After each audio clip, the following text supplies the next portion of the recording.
Hi, everybody. For those of you who are online, welcome. There are instructions up above about things like, stay muted.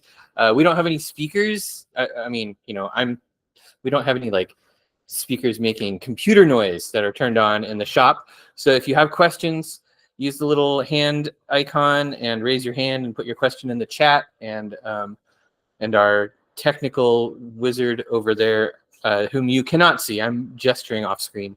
He will let us know that the questions are happening. And then in the meantime, I'll just get started. So my name is Erik Arneson, and this is Renaissance Sigil Magic. This is also Dark Star Magick's first time doing an online class, and I feel like I don't know. It feels weird now knowing who to talk to. Like, I'll try to just. All right. So who am I? I've been studying tarot and the occult since the 1980s. I've been practicing ceremonial magic. I have 25 years on there. I'm sure the number is a little bigger than that, but I've done a lot of Kabbalah and Renaissance magic and modern magic. And I run the Arnemancy website, which has a blog and a podcast. And so in this class, we are going to talk mainly, we're going to talk about Renaissance sigils and what we can do with them, where they come from, how they can be created.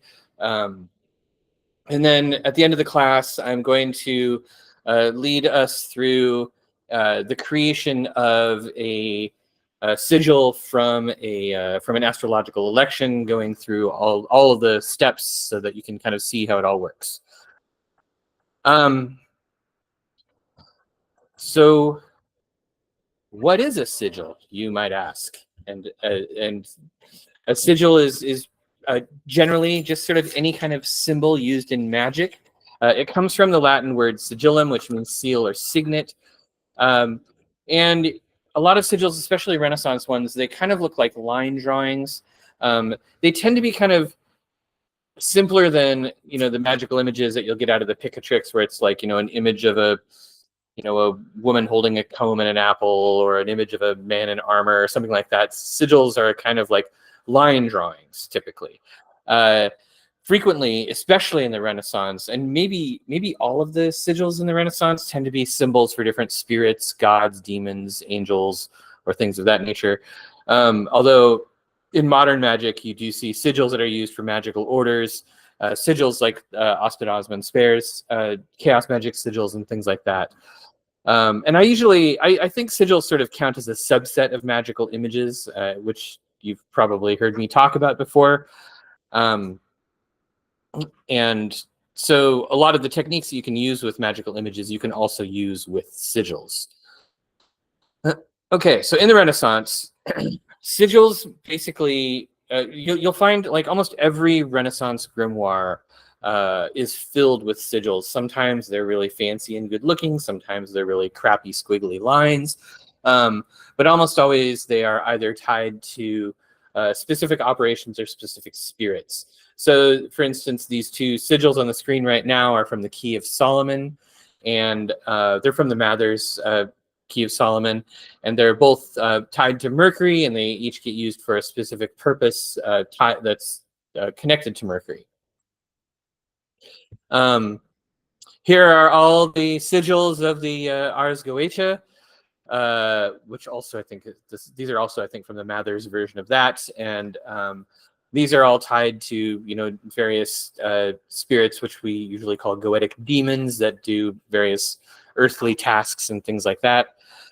And then I think another really famous set are the sigils from the Heptameron, which was a grimoire included in the 4th book of occult philosophy. And basically, with any of these sort of grimoire sigils, the book that they came from typically has instructions on how to use them.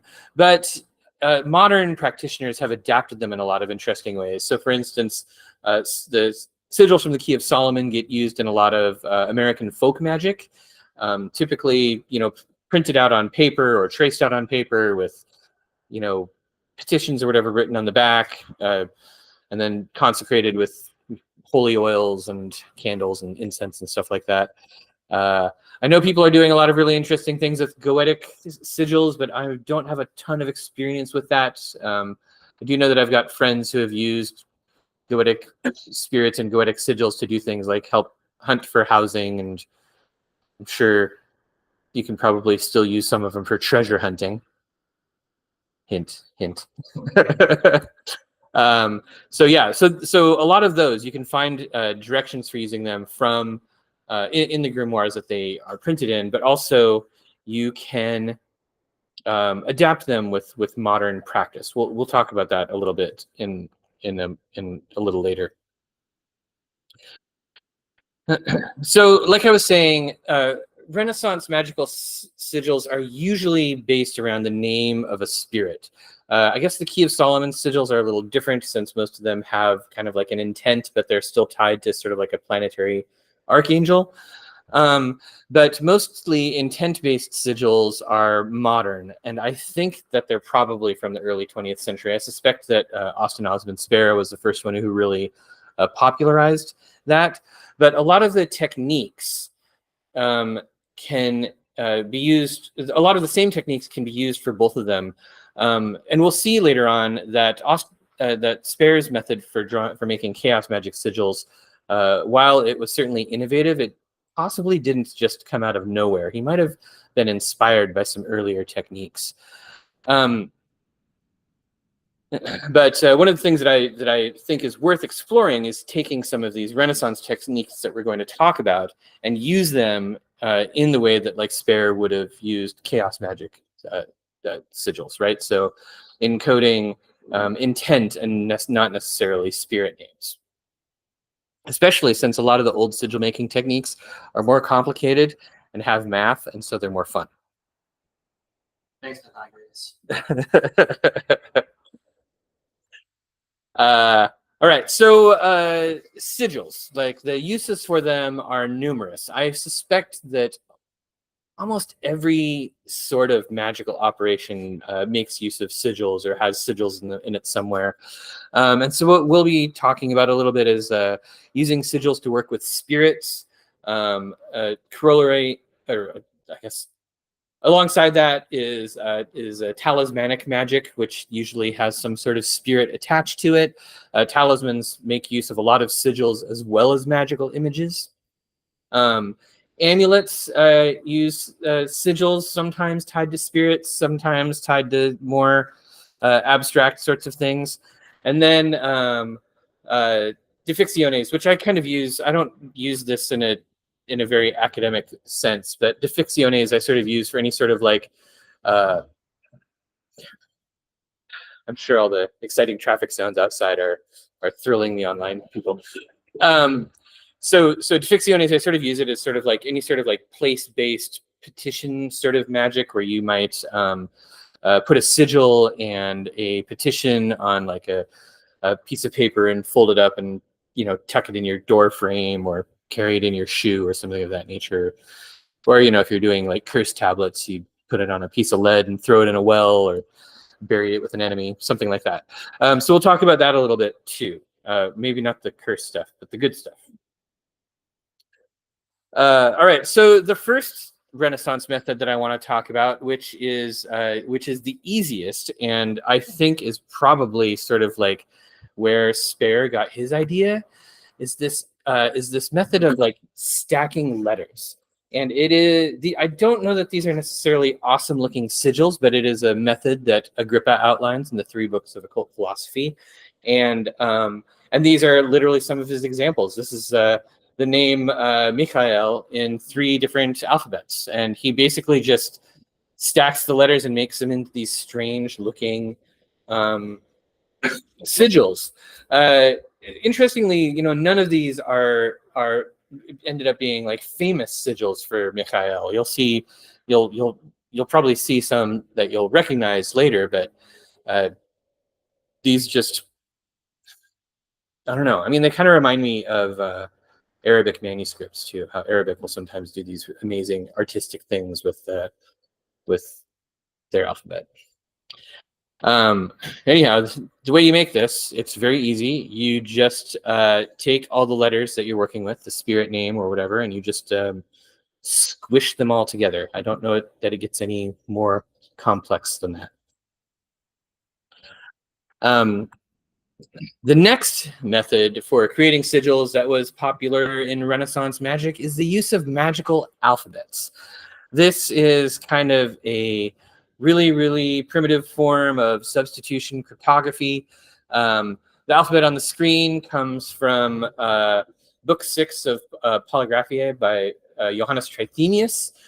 It's ended up becoming quite popular, and you find it in a lot of modern books on witchcraft, and it's frequently referred to as the witch's alphabet, although Trithemius claims that it was invented by Peter de Abano, and it was, or no, not invented by Peter de Abano, but first recorded by Peter de Abano and possibly invented by Honorius of Thebes, although there's no evidence of that. A more cleaned up version can be found in 3 books of occult philosophy, and this is usually the one that you see propagated all over the internet. And I included this in the handouts. You can see this in the handout. Do you want a handout? Yeah. Oh, cool. Okay. Oh, you didn't. Oh, yeah. There you go. Just grab one. So with this, making a sigil with a magical alphabet, you can just transcribe it. Just transcribe your spirit name or your intent using the alphabet. But you can also, of course, combine it with the letter stacking effect, so you can get something really, really exotic and strange looking. And I find that sometimes when you get your sigils extra exotic looking, they tend to be a little bit more exciting and fun to work with. So that can be a really interesting approach to take. Okay, so those are the easy ways. Those are the easy ways of making sigils. And now we're going to start getting into the confusing stuff. And I would encourage you to interrupt me if you have questions, or if you are online, use your little hand thingamajig. I'm sure Steve is paying attention to the computer and he will notice. Does anybody have any questions yet? The only question we have is would these slides be available? Oh. I can make them available. Yeah, we can do that. Okay, so we're going to talk about Ike Bekar. This is one of my favorite sigil creation techniques. It is it's an old one. It's sometimes referred to as the Kabbalah of 9 chambers. The method that that gets used here, it's very much like the Pigpen cipher, which you probably learned if you were ever in any sort of scouting program, or if you were a curious kid, you probably learned something like this. This version of Ike Bekar, as you can see, uses Hebrew, and the name comes from the letters in the first 2 boxes up at the top, reading right to left. And so here's an English version that I got from a French edition of Polygraphia by Johannes Trithemius. And this uses kind of the same technique for creating the grid, but a different, the letter order is different because it uses the English alphabet. So basically, if you look here, you'll see that A, B, C are the first letters of the boxes across the top, then D, E, F. So it's filled in order. But basically what you get is this sort of condensing of the English alphabet into 9 different shapes.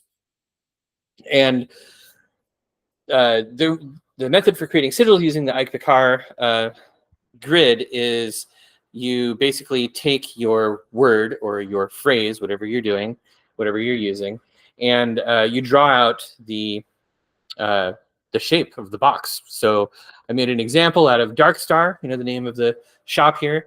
So if you look at your handout, I should have had both of these on the screen at the same time. Well, anyhow, look at the D box, right? It's just sort of a backwards C. So that's the first one. The A box is the upper left-hand corner. The R box is the bottom right-hand corner. So you just sort of draw all those out. you'll want to sort of split them up into lines or something of that nature, because the next thing that you do is you start sort of pressing them together. So you sort of press them together and then kind of overlap them, and there's a little bit of, you know, artistic creativity involved, but you just sort of squish them together until they turn into something like this. That looks stinky. Wanted it for your logo. This is going to be on the Dark Star's next season's tote bag.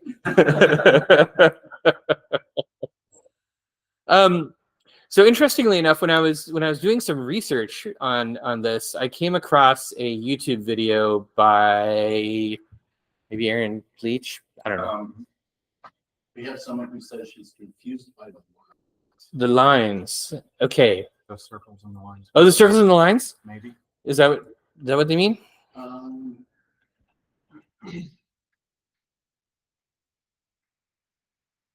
confused by the lines data.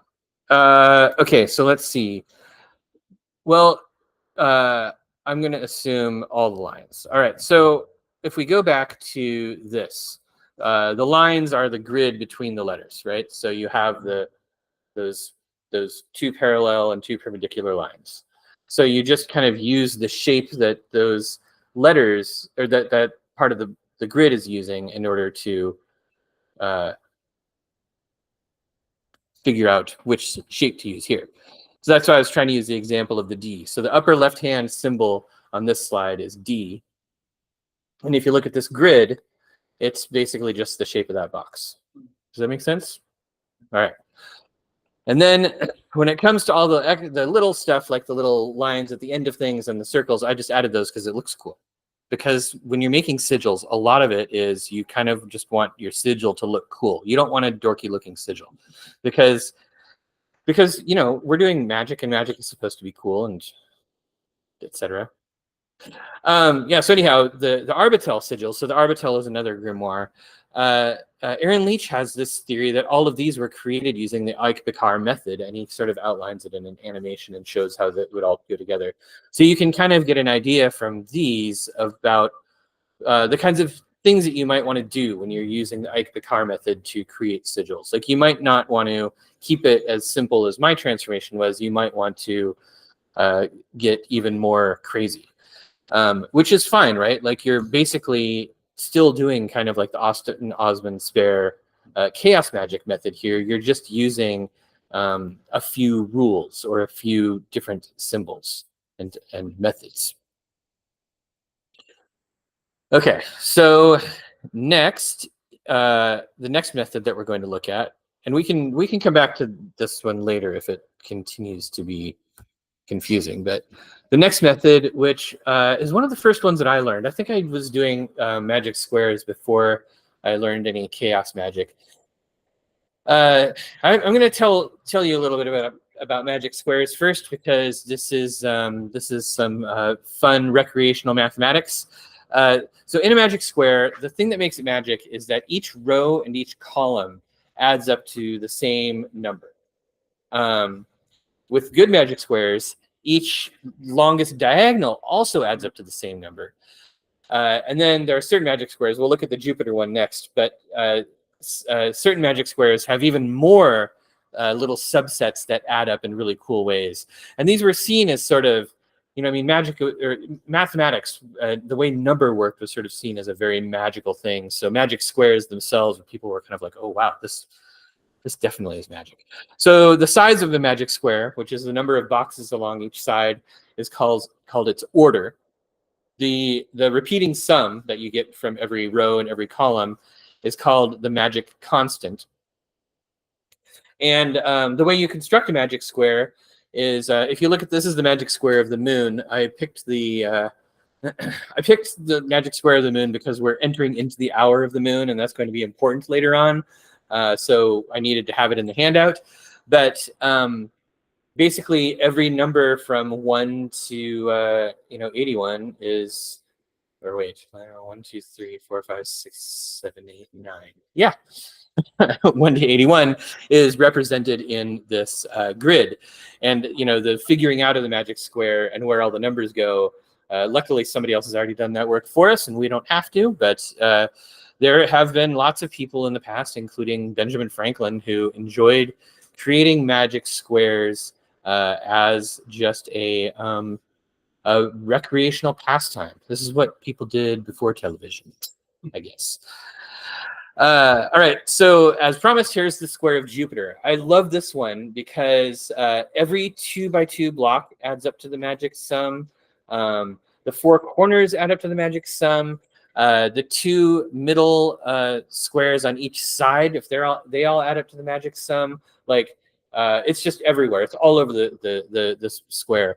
The square of Jupiter is also really famous for being in Albrecht Dürer's Melancholia engraving, but his magic square isn't as magic as this one. He mangles it a little bit so that the 15 and the 14 are reversed, which was the year that he made the engraving, which is cool, but it made his, yeah, that's it. Yeah, the square's right there. So, yeah. So yeah, it's a fun one to look up, and you can look at it and be like, oh yes, this is the magic square of Jupiter, and you'll amaze all of your friends. All right, so how are magic squares used to create sigils? That's probably the question you're asking. What happens is you take the word that you're trying to sigilize, you transform each letter in that word into a number, and then you trace those numbers over the square, and you end up with these real wonky looking weird sigils that are kind of like this. These are 2 examples from 3 books of occult philosophy, the demon of the moons and the intelligence of intelligences of the moon, whose names are both fairly long, so I'm not going to try to remember them at the moment.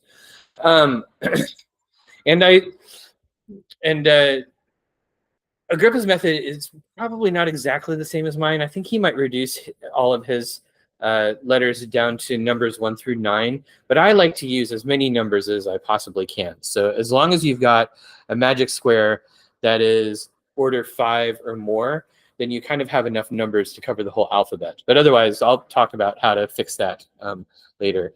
Here's a modern example. This was done by a student who took a sigil class of mine a few years ago. And this was sort of making a sigil on the magic square of Mars. And you can see there is the phrase that was used, and we sort of chopped it down using Austin Osman Spare's method, transformed all of those letters into numbers, and then traced it on the magic square and came up with that really cool looking sigil. So in fact, the magic square of Mars is kind of the best one for making cool looking sigils using this method, but you don't always want to be doing Mars magic because it's kind of messy. All right, so let's talk about turning letters into numbers. There's going to be a little bit of math here, but don't be scared. It's not bad math. It won't hurt very much or for very long. So basically, you've got your alphabet, and you just turn your letter into a number by finding out what the order is in the alphabet. You know, O is 15 because it's the 15th letter. So the problem is when you have a magic square that is, you know, like order 4, and you only have 16 squares, for instance. What you do then is you basically just subtract the highest, subtract 16 from the number, and you use the remainder. It's a modulo operator, if anybody knows what that is, but it's also the remainder of a division. So it's just, you just have to get it inside the numbers. We'll go over some examples later so we can see how that works.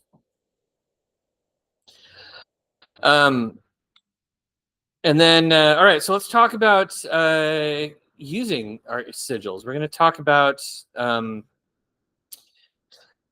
consecration of sigils, or what chaos magicians would call activation.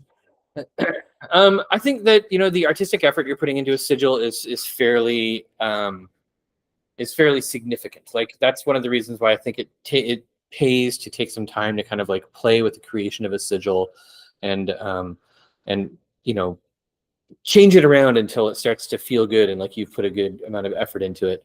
But we're not going to be talking about launching sigils the same way as chaos magicians do, because this is a family-friendly bookstore and we don't want to get too gross. But I do think that the artistic effort can sort of be part of the energy that's put into a sigil. But a lot of times sigils can be consecrated using prayer or ritual. One of the best ways to do it, if you're doing planetary magic and making sigils using like the planetary magic squares, you can use Orphic hymns or prayers of that nature. And then also having petitions involved with your sigil. So even something like if you're making a defixione or a talisman or an amulet or something like that, you can have your sigil at the top of the page, write a petition under it that kind of goes along with the sigil, and fold that up and put it somewhere, keep it in your wallet, roll it up and put it in a little bag that you wear around your neck or put in your pocket, something of that nature. Like those are all really valid ways to use sigils. And again, you can, if you have sort of existing frame rituals that you already use, you can use those to consecrate sigils in any way that you're already doing magic. So those are the ways that I use. So now we're going to get into the really, really complicated stuff that I know you've all been waiting for. What we're going to do now is we are going to first calculate the name of a spirit. Then we are going to select, well, we're going to select which planet we're associating the spirit with.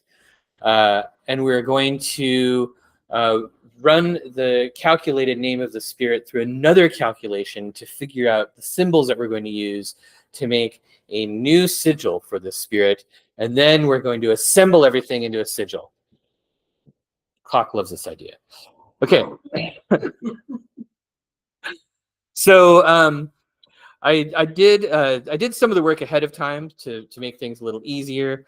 So the first thing we have to do is we have to calculate the name of the spirit, and that means we need an election, an astrological chart. We need to find the position of the sun, the moon, the ascendant, the part of fortune, and the prenatal syzygy, which is a really fancy word for the last time we had a full moon or a new moon. And so for us right now, that was April 23rd. The moon was at 18 degrees Scorpio. But hold on, we're going to take a look at, I can't see my frigging keys. It's too dark over here. I'm just going to guess. That looks like an 11. Yes. All right. So I've already got asked the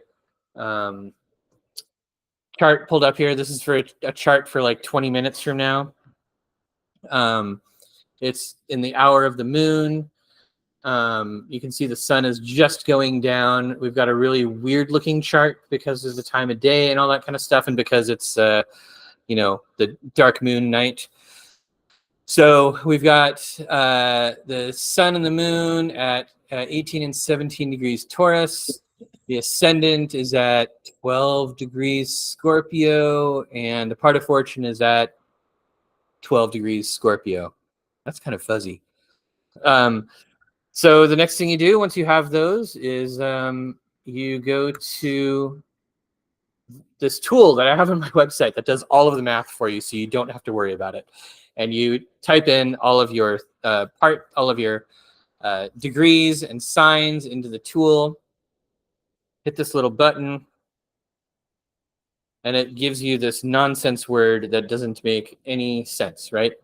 I pronounced it Deha Gogotel. You have to put your own vowels in there because it calculates the name in Hebrew and then transliterates it into a Latin word for you. So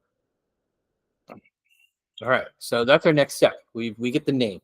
This particular method comes from the 3 books of occult philosophy, and you don't have to use it all the time, but if you are trying to do any sort of like astrological magic, it's a really fun way to kind of like power up or level up the magic you're doing. And as we're going to see, it leads to a unique sigil that you can then use in your talisman or difficciones or whatever magical operation you're doing.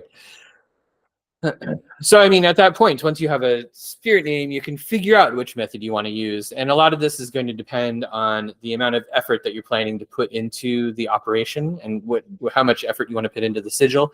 If it's going to be a long-lasting sigil, something that you plan on using over and over and over again, you might want your sigil to be more complicated or take more effort to put into things.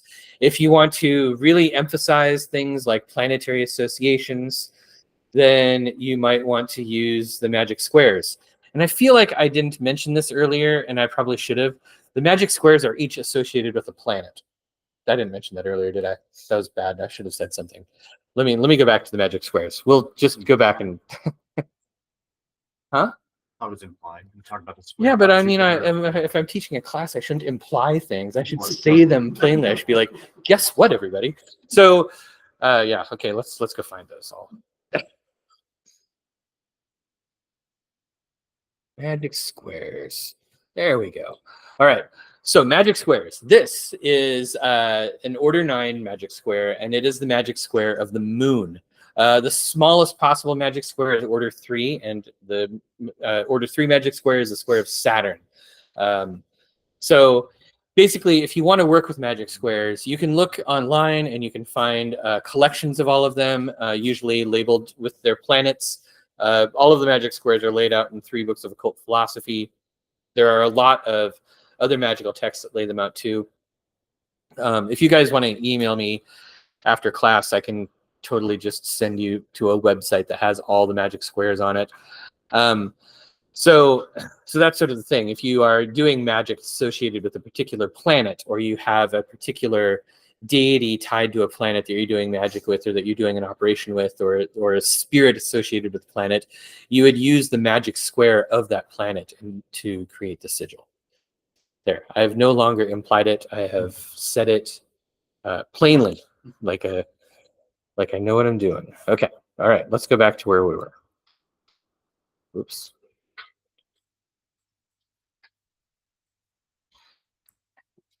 Okay, which method to use?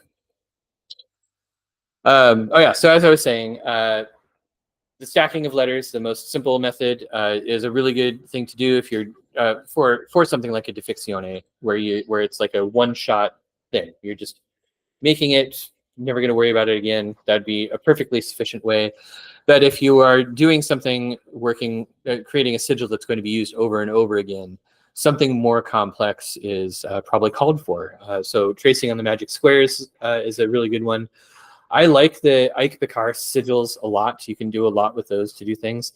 And then this calculation method, which I really love, and I try to mention it as often as possible to try to get people to use it, and it hasn't been catching on very much because it's hard to use. But we're going to do it. You're all going to suffer with me on this one. Okay, so this uses an algorithm from the 4th book of occult philosophy, which may or may not, it probably wasn't written by Agrippa, but it's still a really cool book. The first section of it, or one section of it, is called On Ceremonial Magic. And it has a lot of really fascinating stuff, including instructions for creating a book of spirits, but then also this really strange bit of math that seems to have been ignored by everybody, like everybody, up until now.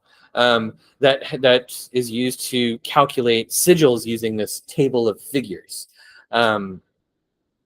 I intended to include the table of figures in the handout, but we can look at it right here. This image on the left here is the table of characters of good spirits.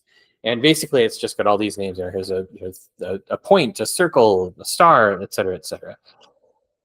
So how do you do it? Well, once more, in order to make everybody's life a little easier, I have created an online tool that implements Agrippa, the formula.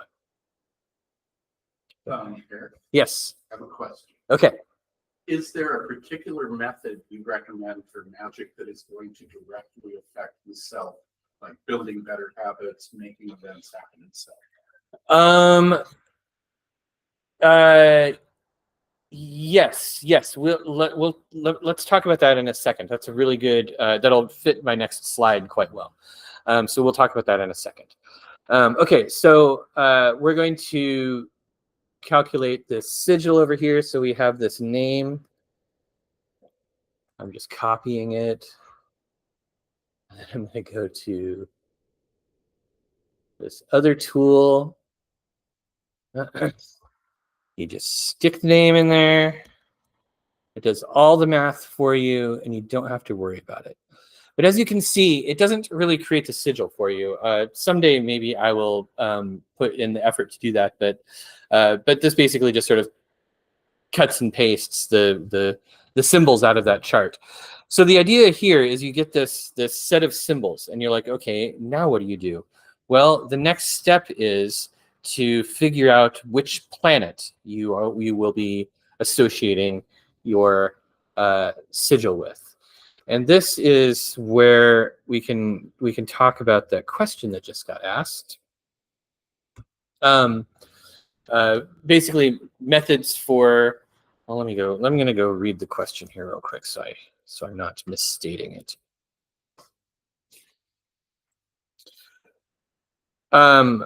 Yeah. Okay. So the question is there a particular method you recommend for magic that is going to directly affect the self? Yeah, I don't know that even that is kind of like a vague. That's a big category. You know, directly affecting the self could be anything from like getting rid of a headache to helping you overcome bad habits. And what I would do with that first is I would probably figure out which planet I would want to work with. You know, like. For instance, if you are trying to control an anger problem, you might be making a sigil associated with Mars. If you are trying to, I don't know, become king of your own small country, you might want to make a sigil associated with the sun. You know, so once you have that, then the other thing to think about is how long you want that sigil to remain. Like how long are you going to be using it? And that I think would probably be what would influence my choice of method the most is the permanency of the sigil. If it's something that I'm going to be keeping around for a long time, I'm going to put more work into creating it. So I guess I would sort of look at this list and think that the stacking letters would be the least amount of effort, and the calculation one that we just went through would be the most amount of effort. So that's kind of what I would do. I'd figure out how long I wanted the sigil to stick around, and how long I was going to use it, and I would choose the method according to that. I hope that makes sense. Okay, so once you have decided which planet you are going to be you're going to be creating this sigil with, you then look at this other part of the fourth book of occult philosophy, which again didn't make very much sense out of context. You kind of had to fill in some gaps here, but there are basically these lines, and each line is associated with the planet, except for some reason Venus and Mercury have to share a line. I don't know why. And I kind of copied these out of the book, but adjusted them a little bit based on the description that was in the book, because the artwork that's in fourth book of occult philosophy isn't very good. So basically then what you do is you take these sigil lines, you take and this is what we're going to talk about now. We're going to make this sigil be a sigil of the moon, because it's the hour of the moon right now, and so the spirit name should be associated with the moon.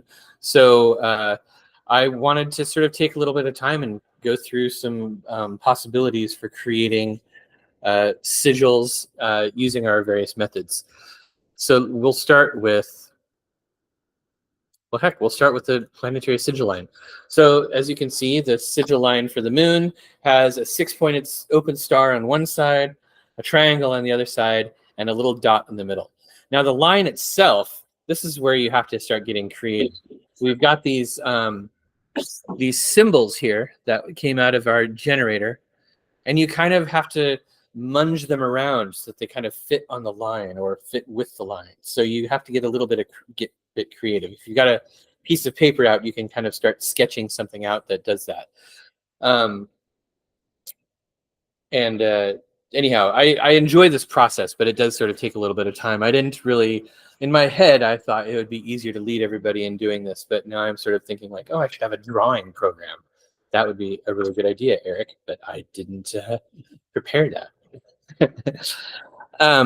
But we can pretty easily do the Magic Square version. So let's see, we're going to need our name.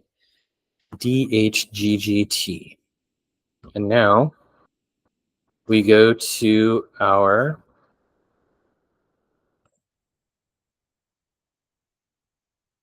turning letters into numbers.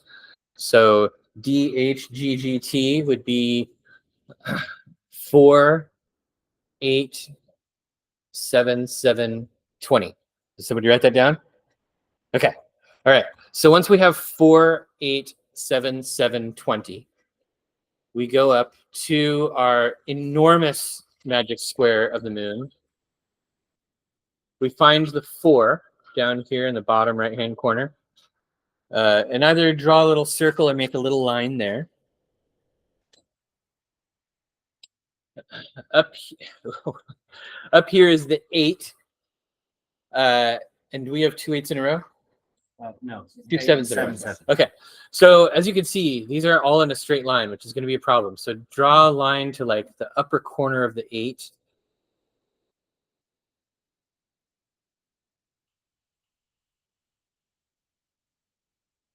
And then just above and to the left of the 8 is the 7. So draw a line to the lower left-hand corner of the 7 box. And since we have 2 7s in a row, make a little squiggle there. And then finally 20. Where the heck is 20? Bottom left quadrant. Wow, perfect. Okay. And then continue your line and draw it down to the 20 and make a little, yeah, like that. You did it. Yeah, so basically that's how you make a sigil with the magic square method.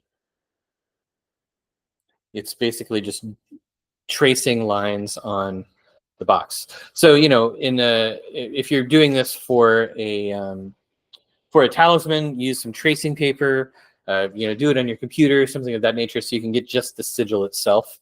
But for here, like that's kind of what you do. You trace.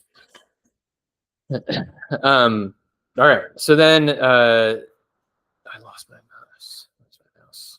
There it is. Okay. So you can see one of the problems that you end up with these sigils is they do tend to end up being kind of like really long and skinny and along an axis like that, sort of depending on which magic square you use. But you can kind of see when you're comparing these to Agrippa's sigils, why they end up looking that way. This is one of the reasons I like the Mars magic square so much, is because the numbers are really evenly distributed. So you end up with really cool looking, kind of more spread out sigils using the magic squares. Okay, so that was the, where were we? Oop, oop, oop.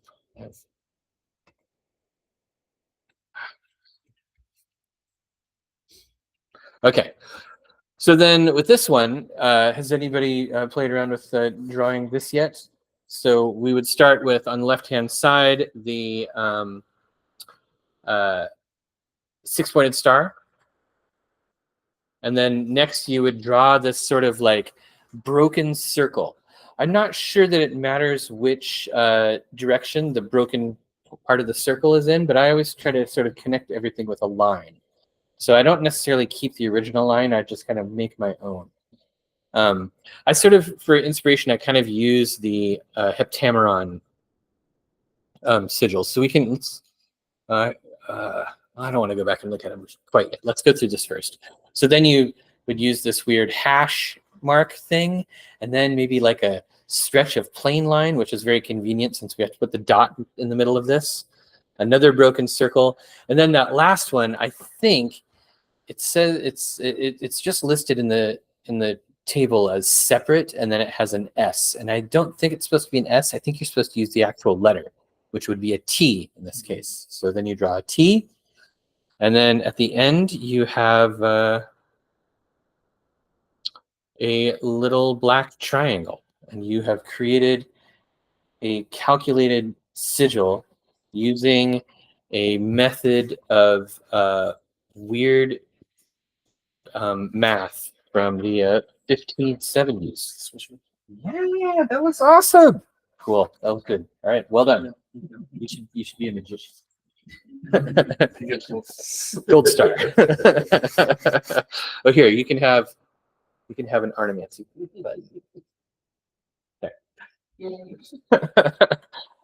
All right. So all right. So that's that method. Let's and now can I borrow that for a second? I want to show the camera. Okay. Here, camera. Can you see this? I thought that turned out very nicely. Right there. Does anybody else want to see it? Y'all got it. You always want to do something I a lot of times take out the line or just make a new one, but I try to connect them kind of like you're writing cursive. I think, yeah, I think that's sort of what it's supposed to be. It's really, but again, there are no finished examples in the fourth book of occult philosophy. But if we go back and look at way at the beginning, the Heptameron sigils. These, when I got the idea for trying to decipher that, because some of these kind of look like they might have been inspired by that method. Maybe not exactly, you know. I mean, there's a lot of stuff that just doesn't fit there, but something about it made me think that they might be connected somehow. But yeah, the fourth book of occult philosophy, especially the section on ceremonial magic, it kind of feels a little unfinished. There's a lot of stuff that's sort of thrown in there with very few examples, but you know, that kind of happens with a lot of grimoires. We end up doing a lot of guesswork when we're trying to recreate their methods. But if you're interested in looking at this, both the Heptameron and the book on ceremonial magic are both in the fourth book of occult philosophy together. So, and I'm sure that there's a copy on the shelf somewhere. Perhaps. All right, so that was kind of, well, hold on, let me see if I can go back to where we were. Oh yeah, and then also, why don't we practice doing an Ike Bakar thing? Okay, so what was our magic name again? It was, come on, DHGGT. So if we look at the Ike Bakar, we've got the D, which is this sort of box that's open on the left. H is the box that's up to the bottom. GG, that's two that are just the upper right-hand corner boxes. And then T is the box that would be useful because it's open on the top. So if you put those in a row, oh yeah, look, you did it. I'm not. Oh, you're doing something else. Sakiel. Oh, okay. Yeah, so once you have the boxes all laid out, you just kind of can start squishing them together, moving them around, figuring out. It's the same as with when you make a chaos magic sigil, and you've got all your letters, and you have to stick them all into the sigil, but you're just using boxes instead. And this is actually a really nice one because, in addition to, you know, the possibility of the Arbitel sigils being Ike Bakar method, there are lots of examples out there. Like Agrippa has examples. He walks step by step through creating a sigil for Michael using Ike Bakar. So, yeah. Did you You did it again, huh? You're a good student. That is why I'm particularly well adapted for student.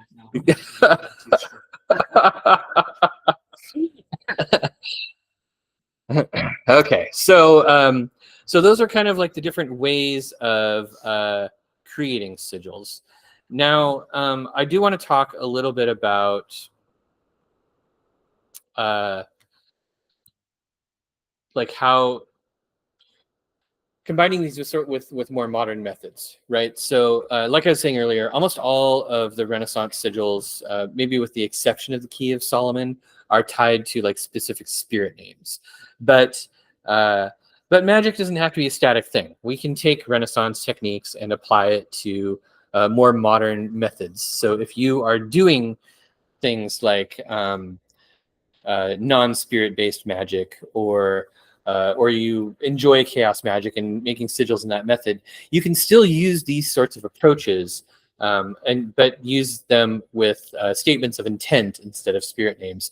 They can get a little difficult because a lot of statements can be long, so you might have to find ways to shorten things, like using initials or acrostics or keywords attached to like a petition or something of that nature. So I would encourage you to experiment with these particular methods in different ways. But most importantly, I think that it's just way more fun to create sigils using these sort of like ancient systems, because it kind of allows you to tap into the weird, cool magic that Renaissance mages were doing, and might get you a little bit more appreciation for kind of like the sacred geometry and strange math and thought processes that these people were using, that incorporated, you know, magic into their entire worldview. So that's kind of that's, I guess, my thesis. Is that my thesis? Can I say it at the end? Is that allowed? Sure. Cool. So that's kind of all of my material. So I'm now, please ask me questions and or offer commentary.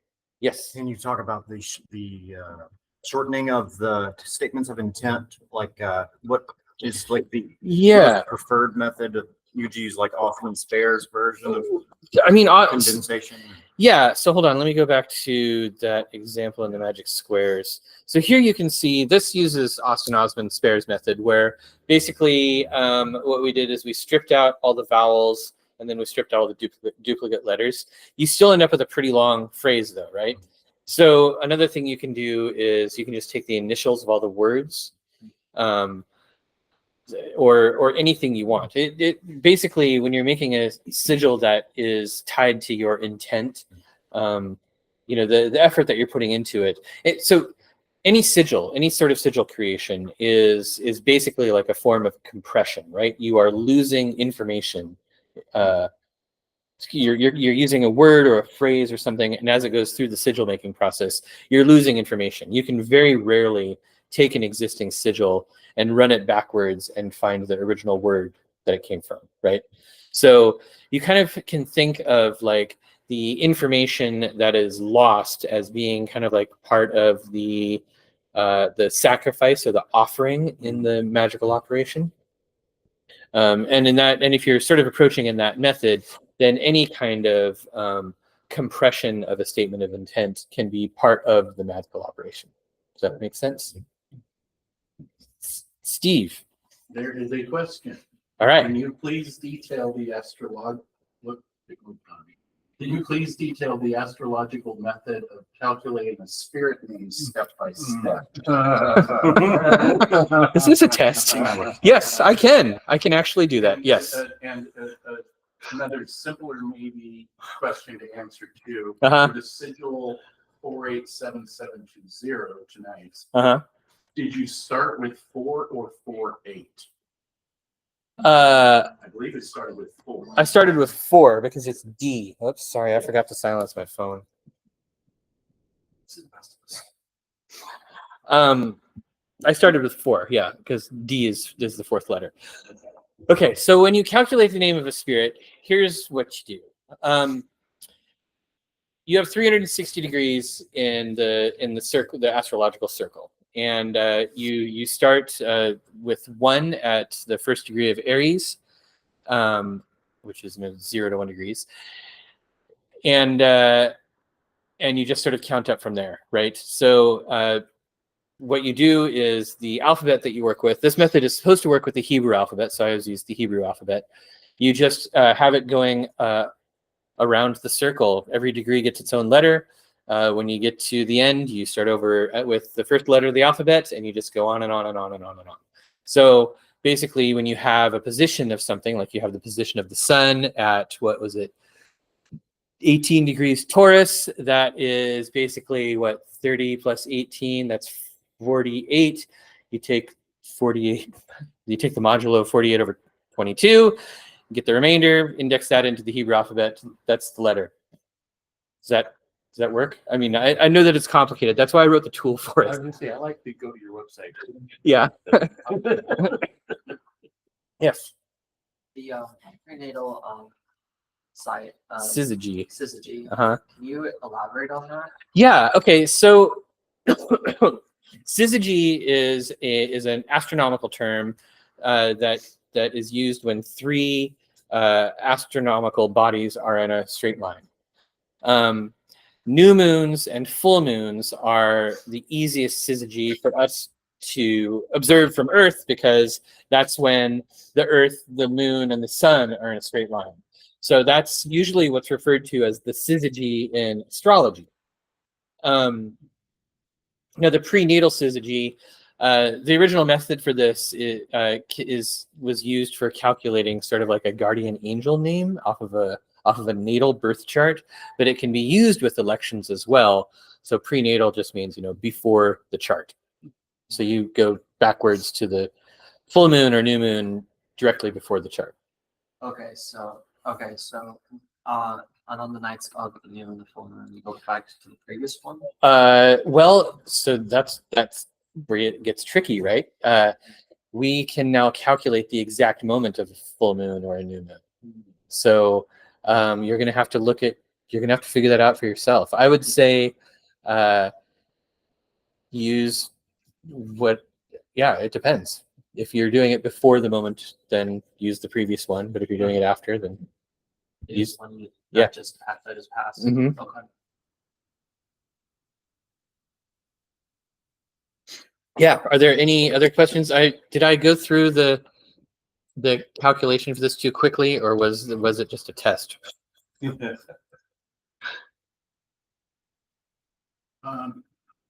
have a question here. Uh-huh. What are the best books and resources to study chaos magic?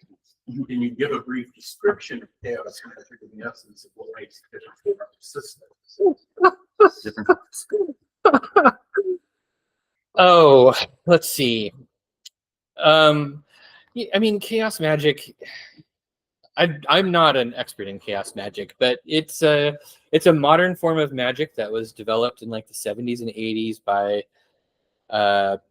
was it Phil Hine and that other guy's name I can't remember right now. Peter Carroll. That's it.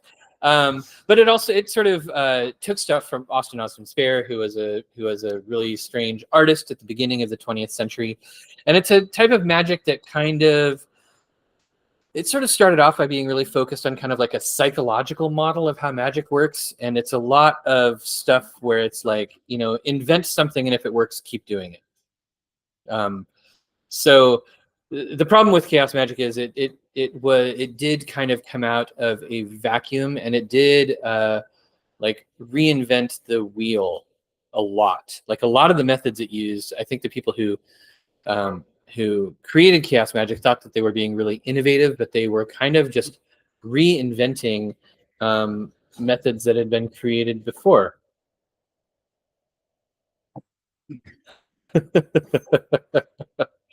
People don't know how to identify a closed store. And I would say, let's see, the best books for chaos magic. Carroll and Hine's books from the 70s and 80s are great places to start. But there's more modern stuff. I don't know. I don't know. Advanced Magic for Beginners. Advanced Yeah. Magic for Beginners. There's, That's a really great name. It's got a handwriting I on remember the the name cover. of it, but it's for particularly for the internet age. It's like something about mimetic magic. Oh yeah. There's the meme. Yeah, I know that one. I think maybe Aidan Voctor's 6 Ways might be kind of chaos magic-y. Maybe not. And then another book that I really like that I don't know that I would really describe as chaos magic is Patrick Dunn's book, Language, Symbol, Art, Power. I can't remember the title of it, but it's 4 words that don't all go together very well. Language, Symbol, Magic, Power. I think that's what it is. As somebody who regularly tangles with chaos magic, the other thing to keep in mind is you are tangling with the very force of chaos. Yes, It may not go as you would like. Chaos has its own method and its own. it does for sure. So yeah, that would be my I guess advice. But again, I don't know that I'm necessarily an expert in chaos magic. I just know that a lot of their methods, they thought that they were being innovative, and it turns out that somebody else had been doing it 500 years ago, 1,000 years ago, which maybe is cool. Maybe that's a good thing. Okay, are there any more questions? There's someone with their hand up, but they haven't asked a question. All right, ask the question. Hey, hi. My question is, It looks like somebody's talking. They're trying to talk. Oh yeah, there's no. We don't have any speakers in here, so you have to type your question. oh, okay, all right. I think that was okay. Okay.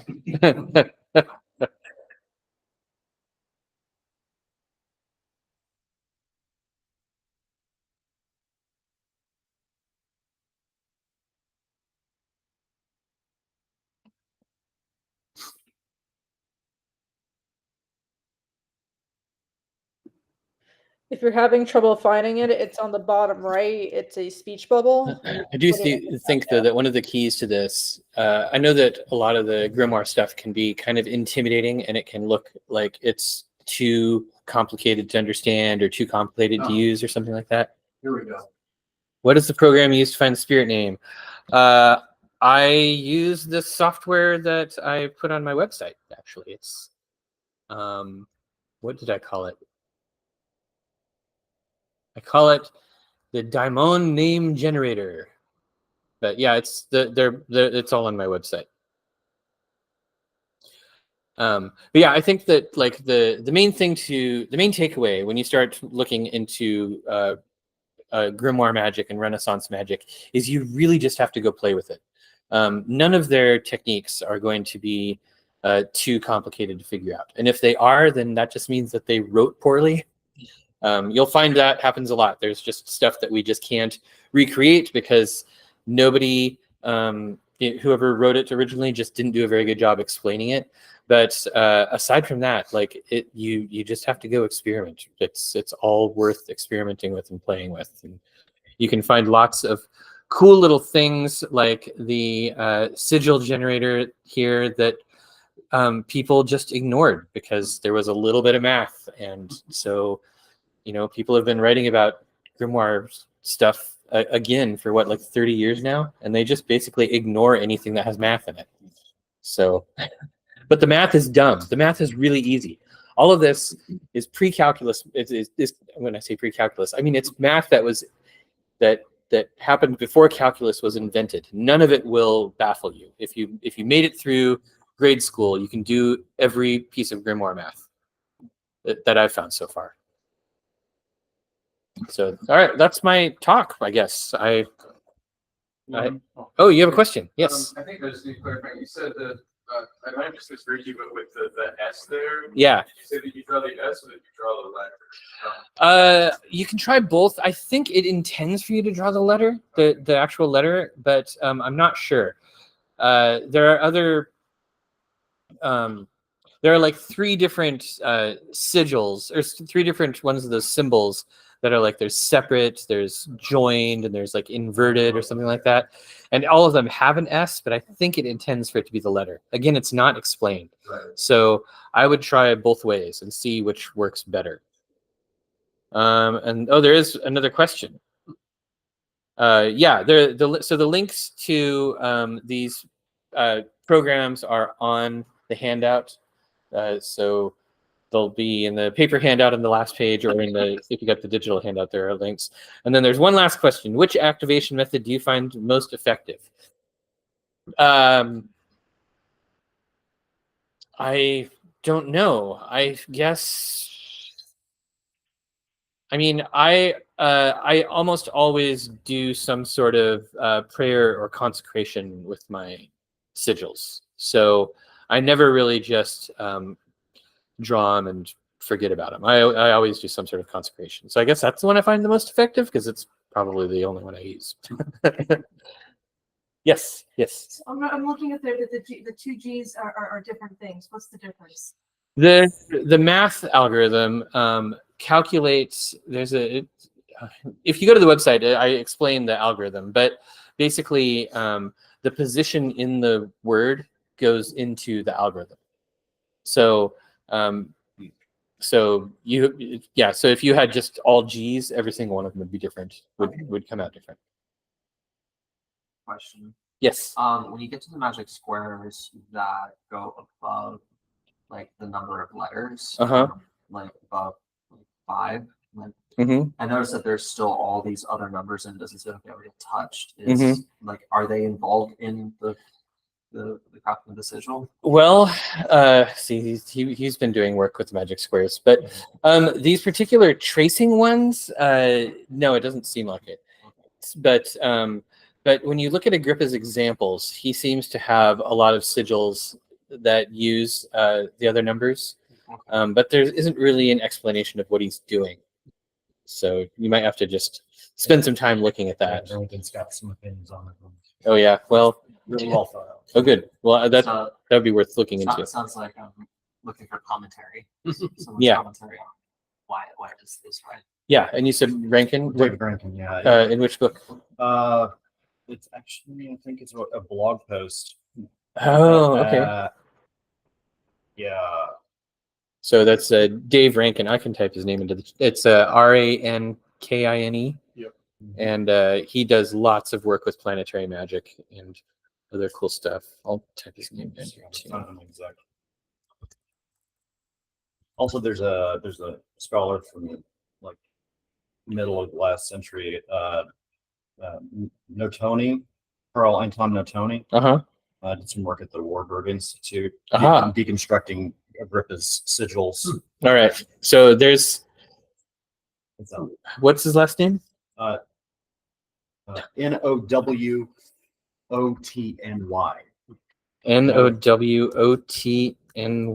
Nowotny? Yeah. Okay. Carl Anton Nowotny from the Warburg Institute, 1957.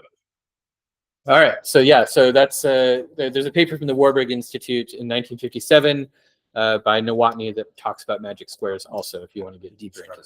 Agrippa's stuff. Yeah. Well, thank you, everybody. Thank you, all online people. They're saying thank you. They said I did a really great job and that it was the best class they've ever seen. I don't know if you guys feel the same. Thank you. Thanks. Thanks, everybody online. Thanks for being part of this experiment. This is basically the Watkins of the West, is what we're going to call it. Oh, nice. I like it. Hell yeah.